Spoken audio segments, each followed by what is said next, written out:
Assalamualaikum warahmatullahi wabarakatuh. Kami dari kelompok 5 akan mempersembahkan video animasi yang berjudul Kehidupan Politik dan Ekonomi Indonesia pada Masa Orde Baru.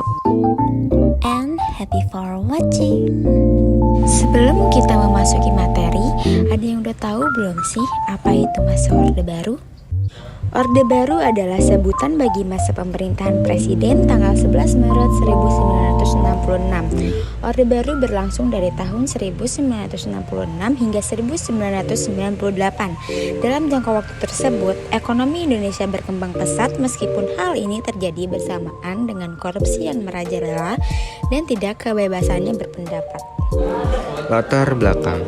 Meski telah merdeka, Indonesia pada tahun 1950 hingga 1960-an berada dalam kondisi yang relatif tidak stabil. Bahkan setelah Belanda secara resmi mengakui kemerdekaan Indonesia pada tahun 1949, keadaan politik maupun ekonomi di Indonesia masih labil karena ketatnya persaingan di antara kelompok-kelompok politik. Keputusan Soekarno untuk mengganti sistem parlemen dengan demokrasi terpimpin memperparah kondisi ini dengan memperuncing persaingan antara angkatan bersenjata dengan Partai Komunis Indonesia yang kala itu berniat mempersenjatai diri. Sebelum sempat terlaksana, peristiwa gerakan 30 September terjadi dan mengakibatkan diberangusnya Partai Komunis Indonesia dari Indonesia. Sejak saat itu, kekuasaan Soekarno perlahan mulai melemah.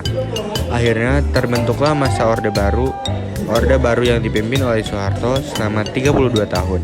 Dalam 32 tahun dalam kepemimpinannya, banyak kebijakan yang berpengaruh cukup besar pada proses berjalannya negara Indonesia, mulai dari kebijakan politik maupun kebijakan ekonomi.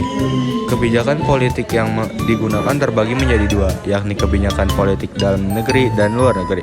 Masing-masing dari kebijakan dikeluarkan berdasar kebutuhan negara. Jadi, kebijakan yang dikeluarkan ialah yang memberi manfaat serta memajukan kepentingan rakyat banyak. Kehidupan politik Indonesia pada masa Orde Baru. Kalau kita berbicara soal Orde Baru, pasti yang paling teringat adalah nama Soeharto. Ya, Orde Baru dipimpin oleh Soeharto selama 32 tahun. Waktu yang tidak sebentar. Selama 32 tahun masa kepemimpinannya, banyak kebijakan yang memiliki pengaruh cukup besar terhadap proses berjalannya negara kita, mulai dari kebijakan politik maupun kebijakan ekonomi.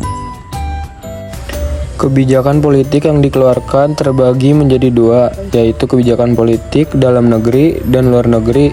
Masing-masing kebijakan tertentu dikeluarkan berdasarkan kebutuhan negara. Idealnya kebijakan yang dikeluarkan adalah yang menguntungkan dan mengedepankan kepentingan rakyat banyak.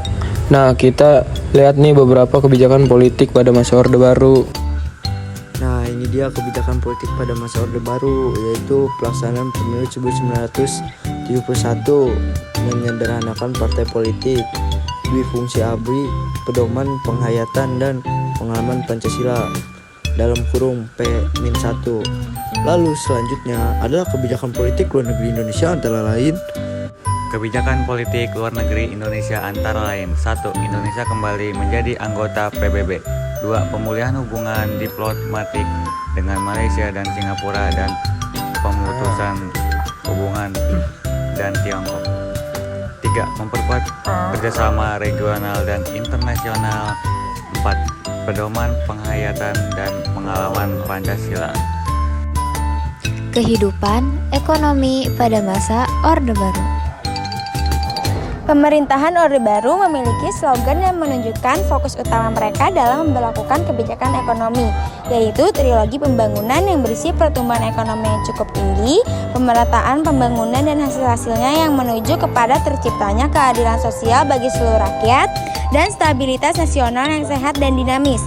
Bukan tanpa dasar, trilogi pembangunan dibuat karena Indonesia mengalami inflasi yang sangat tinggi pada awal tahun 1966, kurang lebih sebesar 650% setahun.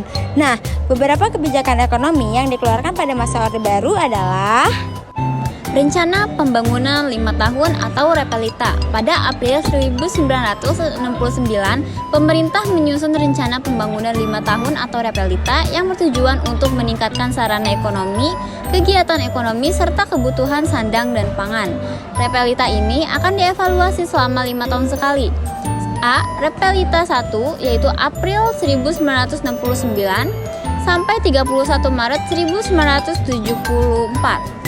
Sasaran utama yang hendak dicapai adalah pangan, sandang, papan, perluasan lapangan kerja, dan kesejahteraan rohani.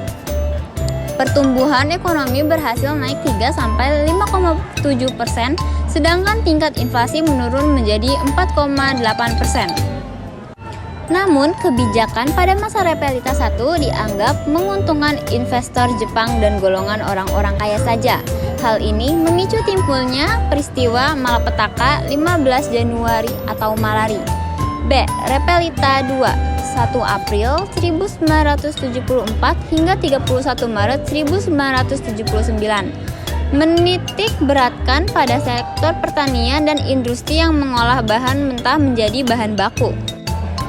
C. Repelita 3 dari April 1997 hingga 31 Maret 1984. Pelita 3 menekankan pada trilogi pembangunan dengan menekankan pada asas pemerintahan, yaitu Terdapat 8 hal penting dalam isi Repelita 3. Pemerataan pemenuhan kebutuhan pokok rakyat, pemerataan kesempatan memperoleh pendidikan dan pelayanan-pelayanan, pemerataan pembagian pendapat, pemerataan kesempatan kerja, pemerataan kesempatan berusaha, pemerataan kesempatan berpartisipasi dalam pembangunan, pemerataan penyebaran pembangunan, pemerataan memperoleh keadilan. Repelita 4, 1 April 1984, 31 Maret 1989 menitikan beratkan pada sektor pertanian menuju swasembada pangan dengan meningkatkan industri yang dapat menghasilkan mesin-mesin sendiri. Repelita 5, 1 April 1989, 31 Maret 1994 menitikan beratkan pada sektor pertanian untuk memantapkan swasembada pangan, meningkatkan produksi pertanian, menerapkan tenaga, dan mampu menghasilkan mesin-mesin sendiri. Repelita 6. Dimulai pada tahun 1994, pembangunan berfokus pada sektor ekonomi, industri, pertanian, dan meningkatkan sumber daya manusia. Revolusi hijau. Revolusi hijau pada dasarnya adalah suatu perubahan cara bercocok tanam dari cara tradisional peasant ke cara modern farmer. Untuk meningkatkan produksi pertanian umumnya dilakukan 4 usaha pokok yang terdiri dari A. Intensifikasi, yaitu penelitian, pengembangan, dan penerapan teknologi pertanian untuk memanfaatkan lahan yang ada guna memperoleh hasil yang optimal. Perubahan ini dilakukan melalui program Pancasila Tani yang terdiri dari pemilihan dan penggunaan bibit unggul atau varietas unggul, pemumpukan yang cukup, pengairan yang cukup, pemberantasan hama secara intensif, teknik penanaman yang baik. Ekstensifikasi yaitu memperluas lahan pertanian untuk memperoleh hasil pertanian yang lebih optimal. Yang C. Diversifikasi, keanekaragaman ragam usaha tani. Yang D. Rehabilitas, pemulihan daya produktivitas sumber daya pertanian yang sudah kritis. Nah, video animasi ini disusun oleh Audi Aurelia Rachman, Bayu Rifai, Bintang Kusuma Dewi, Daniel Pamonangan Silalahi, Kevin Maulana Putra, dan Muhammad Dwi. Terima kasih karena telah menonton video kami. Dan dengan video ini, semoga ada manfaat untuk kalian semua. Kurang lebihnya mohon maaf. Terima kasih. Wassalamualaikum warahmatullahi wabarakatuh.